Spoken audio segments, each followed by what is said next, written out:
afternoon, students, faculty, and guests of Broward College. My name is Darnell Joseph, president of the Honors College, and I have been given the esteemed privilege to introduce your 2016 presidential candidate, Mrs. Hillary Clinton.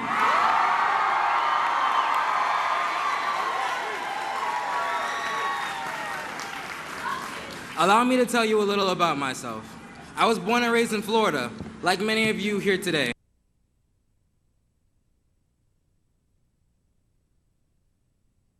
Democratic supporting household.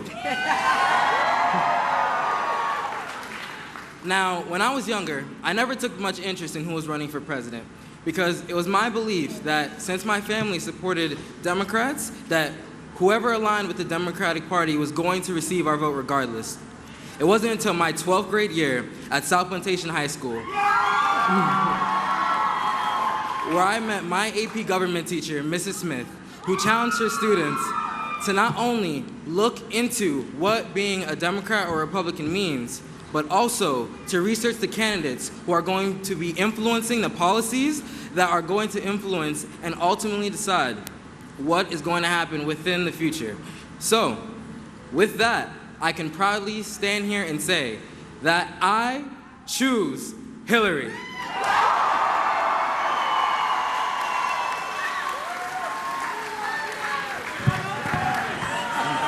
Hillary.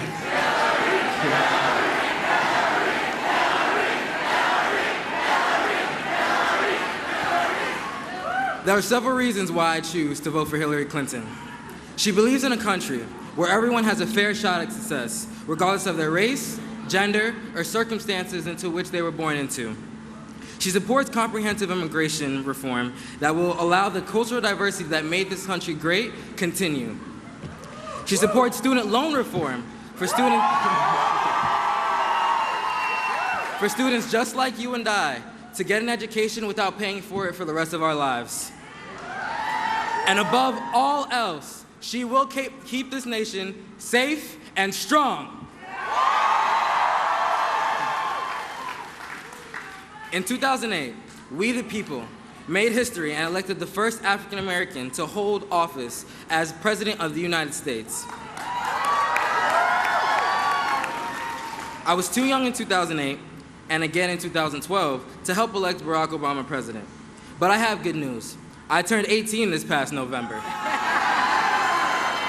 And now have my chance to make history by voting for Hillary Clinton, who with our help will become the first female president of the United States.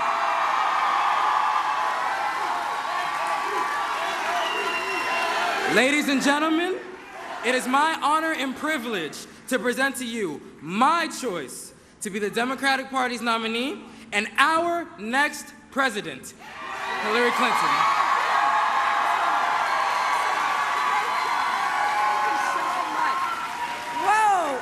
Didn't he do a great job? I have to tell you, I am so pleased to be here at Broward College, this great campus, 30,000 students here. And I want to thank Darnell for introducing me. I'm so grateful to him for what he said about his choice, and I thank all of you for being here to help us get organized in Florida so we win the primary and then we win in 2016. I think Congressman Ted Deutsch is here, and I want to thank all the other elected officials. It's exciting for me to have this opportunity to talk to you about this campaign, to really raise a lot of the issues that are most important, I think, to the country's future and really to all of you. But I also want to thank you for doing what Darnell is doing, and that is registering to vote, being active in the campaign, working to elect your candidate, hopefully me, and talking to everybody you can about why this election is so important. Now, you know, there's a lot of issues to talk about. I want to say that You know, my campaign is focused on making sure the economy works to raise incomes and provides jobs to everybody willing to work hard and do your part. I'm excited about that because I believe, and I say this because I know the facts back me up, the economy works better for America and Americans when we have a Democrat in the White House. And certainly, you can look at all of the statistics. They go back a long way. Unemployment is lower. Incomes are higher. Even the stock market is higher. And in fact, when a Republican is in the White House, you are 4 more times likely to have a recession.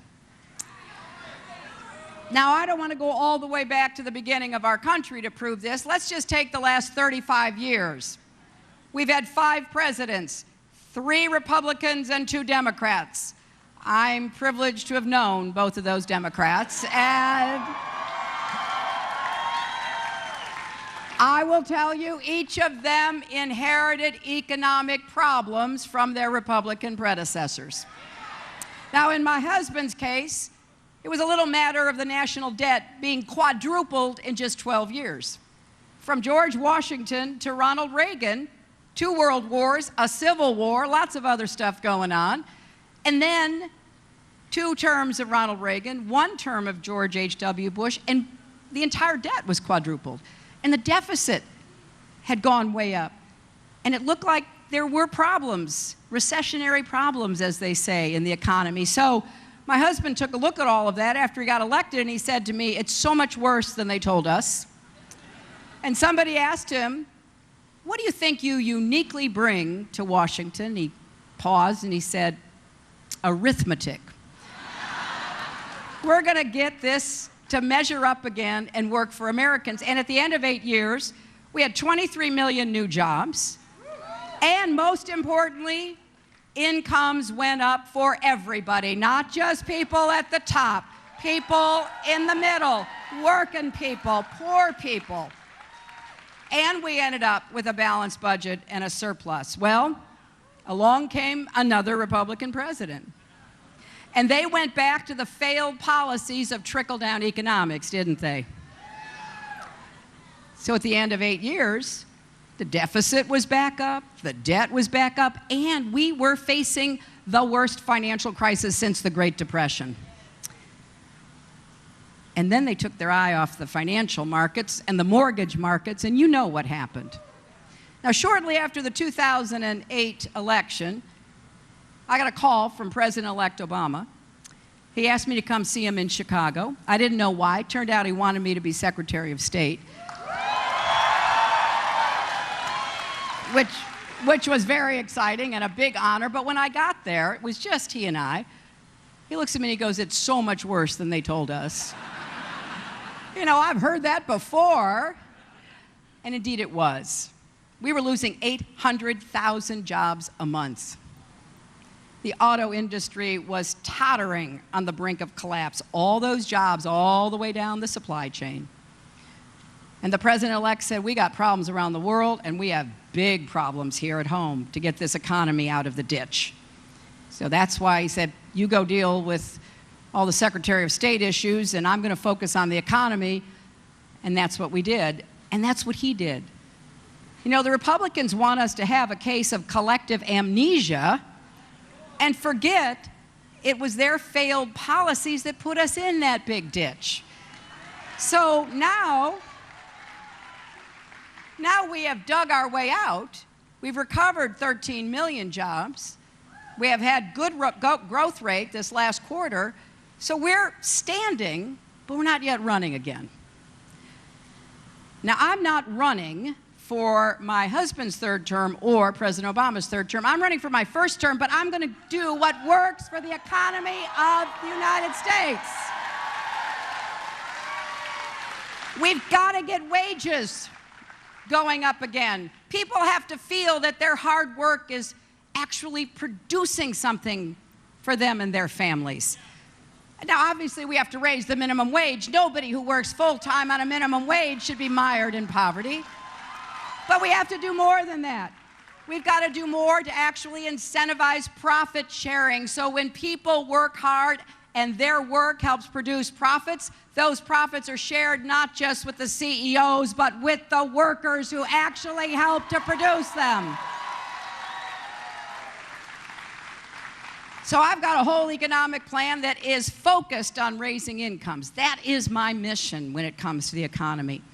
And I want to also see us create some really good jobs for people again. How are we going to do that? Well, one of the ways we're going to do it is we're going to combat climate change by transitioning to clean energy jobs and businesses. And you know, if anybody should be supportive of this, it ought to be the people in Florida, because you all are on the front lines of all these weather-related events. But we don't have to be pessimistic about it. Let's just be determined about it.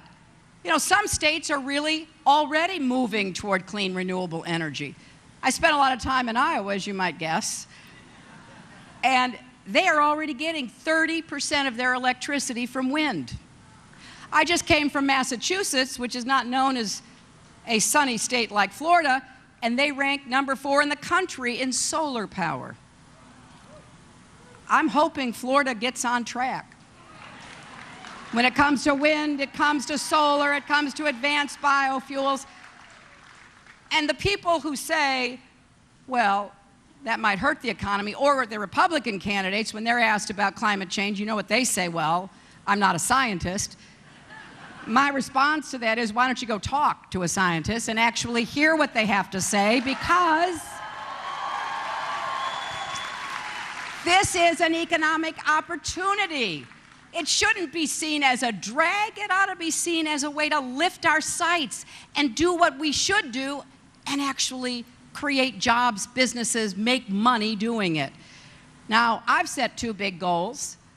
As president, I want to see us, by the end of my first term, have installed 500 million more solar panels, and by the end of my second term, enough clean energy to power every home in America. That's what we need to do. I'm excited by this challenge, and I want everybody to really think about what you can do in your home, in your business, working at your city, your state, and at the national level. Something else we're going to do to create jobs, I want to have what's called an infrastructure bank, a way to fund doing what we ought to do to build, maintain, and repair roads, but not just roads. We have bridges that are falling apart. We have sewer lines, water lines, gas pipelines. We have a lot of work to do in this country, and it's good work. And we're ignoring it. Now, I know probably some of you originally are from New York, a state I was privileged to represent in the United States Senate. And, you know, a lot of our infrastructure is 70 to 100, even 150 years old.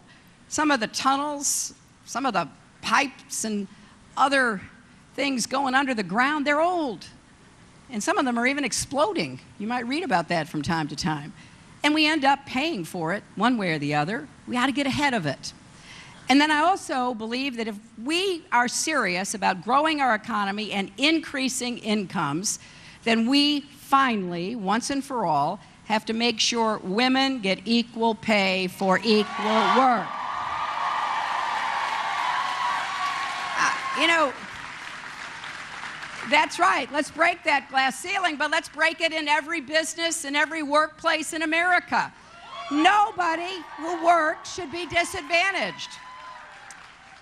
And I get letters all the time from women who are really frustrated. They're helping to support their families, or maybe they're the sole support, and they tell me their stories.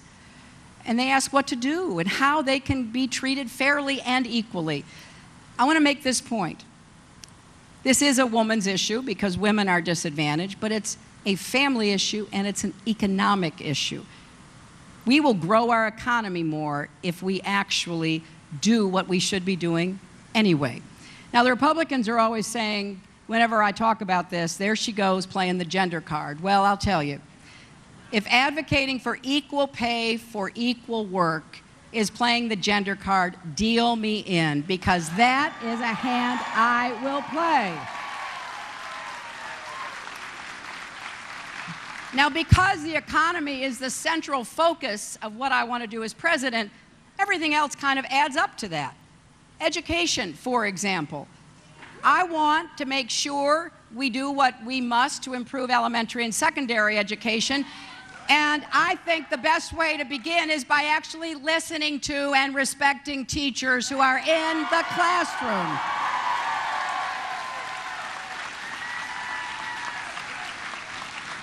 They're the ones who are there with the kids all day. They're the ones who have the ideas. They should be first in line, and they'll be around any table I'm at to help me figure out what we do. But we will not be as competitive educationally as we want to be if we don't have early childhood education. Those first 5 years of life set up little kids to be successful or not. Now, look, I have this amazing, wonderful grandchild. And we read and talk and sing to her all the time. I kid and say, you know, her first words are going to be enough with the reading and the talking and the singing. But we do it because we love to do it, and we do it because we know it literally builds brain cells. 80% of your brain is physically formed by the age of 3. I want every kid to have the same shot, the same chance to be successful in school. We need a universal pre-kindergarten program, and we need to start with kids who have the biggest challenges, who have the biggest disadvantages and obstacles to overcome, so that every kid has a level playing field to climb that ladder of opportunity. You know, I think every person should have the same right to live up to his or her God-given potential. And I happen to think talent is universal, even though opportunity isn't. So I'm going to do all I can to make sure our smallest, our youngest citizens have a chance. And then on the other end, we are going to make college affordable again.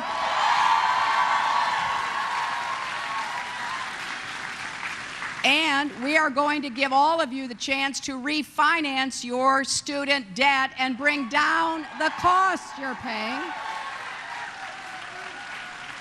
It's just not right. If you can refinance your mortgage or your car payment, why can't you refinance your student debt? And I don't believe the federal government should be making a profit off of lending you money to pursue your education. And it won't surprise you to know I'm a big fan of community colleges, and I'm going to do everything I can to make sure we implement President Obama's plan to make community college free so that you can afford to go. Now, when it comes to health care, I'm going to defend the Affordable Care Act, right? I'm going to defend it because it's working. Nearly 18 million people are getting health care. And young people get to stay on their parents' policies until they're 26, which is a very big help to a lot of the families that I meet with. But you got to bring the costs down. Out-of-pocket costs are too high. And prescription drug costs, they went up 12% last year. They are skyrocketing. So I have put forth a plan to bring them down. Now, a lot of the drug manufacturers aren't happy with me, but it was kind of interesting that when I rolled my plan out, it was the very same day that a guy who'd been a hedge fund manager who took over a company called Turing Pharmaceuticals decided to raise the price of a life-saving drug from $13.50 a pill to $750 a pill. A 5,000% increase. We can't sustain that. We have got to get a handle on prescription drug costs, and we've got to finally make it possible for Medicare to negotiate with drug companies to bring the price down.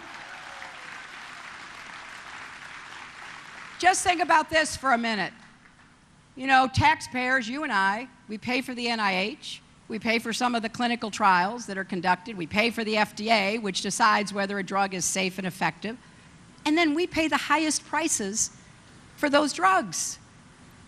If you're in Canada, you get a negotiated price. If you're in Europe, if you're in Australia, but not in America. Some of you maybe are from northern New York. When I was your senator, I used to go up to the border and I would see busloads of people crossing the border to buy the very same drugs for a lower cost.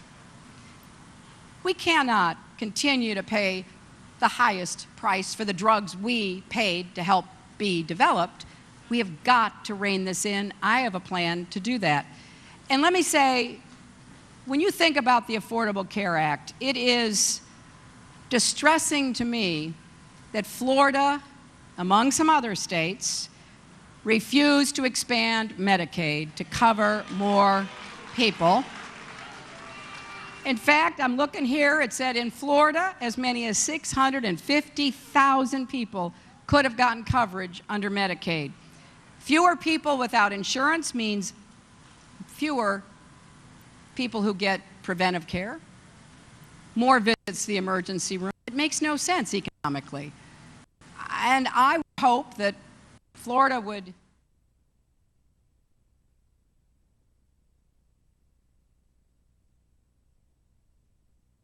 said no. They said no to savings, no to families, no to fairness. And to make matters worse, because they said no and refused to expand Medicaid, people are suffering. Particularly working poor people, people of color, people who are disproportionately left out. It makes no economic sense, let me tell you.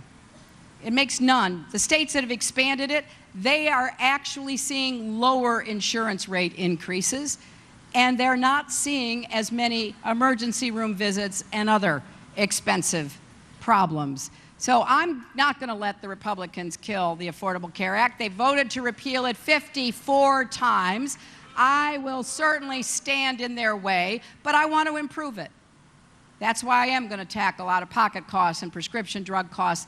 And there are 3 other issues that I want to mention. One, we're having a caregiving crisis in this country, and it's only going to get worse. Alzheimer's, autism, people who need care. Families are taking care of their loved ones, aren't they? I bet some of you are, or somebody in your family is. We give so little help. We need respite care. We need quality, affordable daycare. Let's finally help the caregivers get the care they need to take care of their loved ones. And secondly, we have a substance abuse epidemic in America. Opioids, heroin, meth, other prescription drugs, and people are dying. We lose 18 to 22 veterans a day from suicide.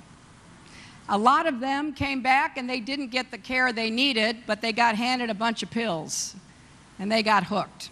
So our job has to be to figure out how to get more prevention, more treatment, more support, so that people can get into recovery. Right now, 23 million people who are addicted, only 1 in 10 can get any coverage. So I also think we've got to do more to have parity with mental health. Untreated mental health is an expensive problem, and a lot of people end up in prison because they have mental health problems that are not treated, and they self-medicate using alcohol or drugs. So these are expensive and heartbreaking problems. But I'm convinced that we can tackle them together. I'm also convinced that we're going to have to stand up for our fundamental rights, our civil rights, our human rights, women's rights, gay rights, because the other side wants to pull them back. So I will defend a woman's right to choose, and I will fight against defunding Planned Parenthood.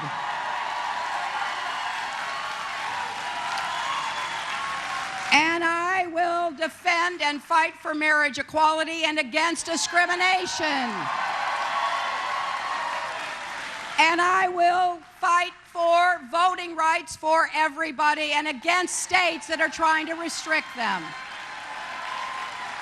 And I will fight to overturn Citizens United, which has opened the door to dark, unaccountable money.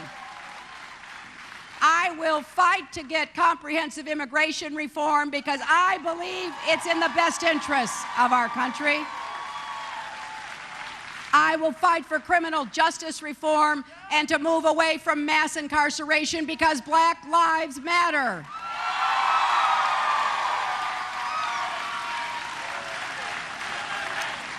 And I will tell you, I am going to fight for new, effective gun control measures.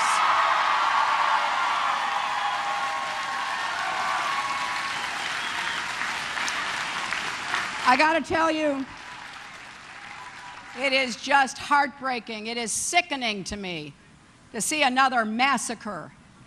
People should not have to be afraid to go to college like this one, or go to the movie theater, or go to Bible study. What is wrong with us that we can't stand up to the NRA and the gun lobby and the gun manufacturers they represent?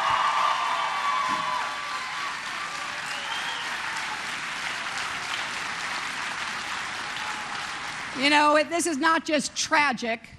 We don't just need to pray for people, we need to act. And we need to build a movement. It's infuriating. Every time there's another massacre, Republicans in the NRA say, now is not the time to talk about guns. Yes, it is.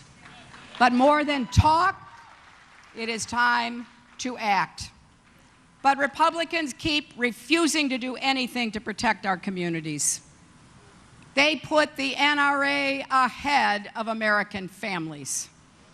It is wrong, and we need to make every politician who sides with them to look into the eyes of parents whose children have been murdered and explain why they listen to the gun lobbyists instead.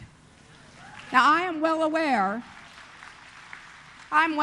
that this is a political mountain to climb. But you don't get anything done in this country if you don't start by calling it out. And we have had too many murders, too many people who should have never gotten guns in the first place, taking out whatever their rage, their fury, their mental problems are by killing other people. And I will, as your president, never relent on trying to work on this, but we need a national movement. You know, here's what the other side counts on. I don't think they represent a majority of Americans or even a majority of gun owners, but they count on really having an intense, dedicated group that scare politicians and say, we will vote against you. And people on the other side who are heartsick, heartbroken, disgusted, care about a lot of other issues. You know, we care about college affordability and prescription drug costs. We are not single-minded voters. But each of us has to care about this issue. There are a lot of ways for us to have constitutional, legal gun restrictions. My husband did it. He passed the Brady Bill, and he eliminated assault weapons for 10 years.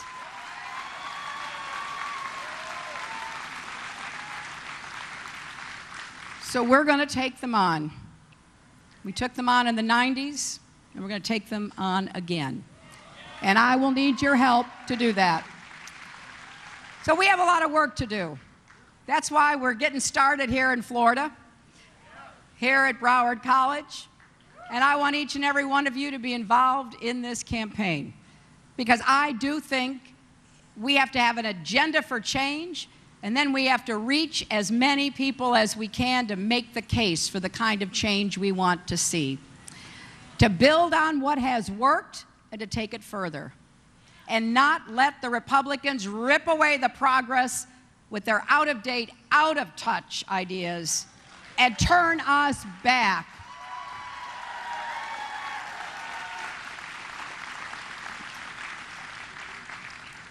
Now, I'm also well aware we have challenges around the world. That's why I think my experience as Secretary of State, as a senator from New York, is especially pertinent to what we're going to have to do to make sure we remain safe and secure, we lead with our values and in pursuit of our interests.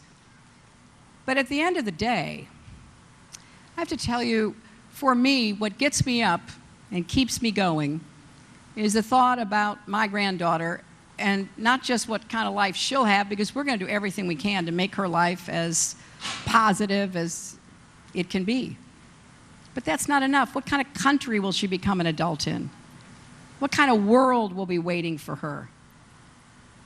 You know, I'm the granddaughter of a factory worker. My grandfather went to work in the Scranton Lace Mills in Scranton, Pennsylvania. He worked hard, and he did it to support his family, but also because he wanted his sons to have a better life. And in fact, they did. They all went to college. My dad became a small businessman. It was a really small business, but he worked hard, gave us a good middle-class lifestyle. And here I am, third generation, asking you to vote for me for president. That's what's supposed to happen in America, whatever your dream might be.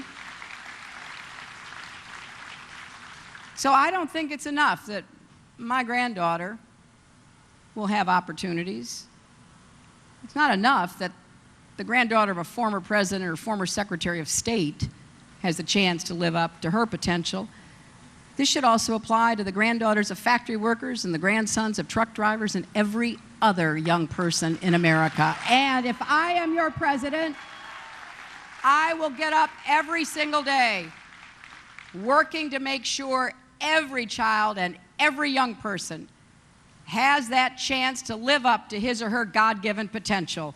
If you help me, that is what we will do together. Thank you all very much.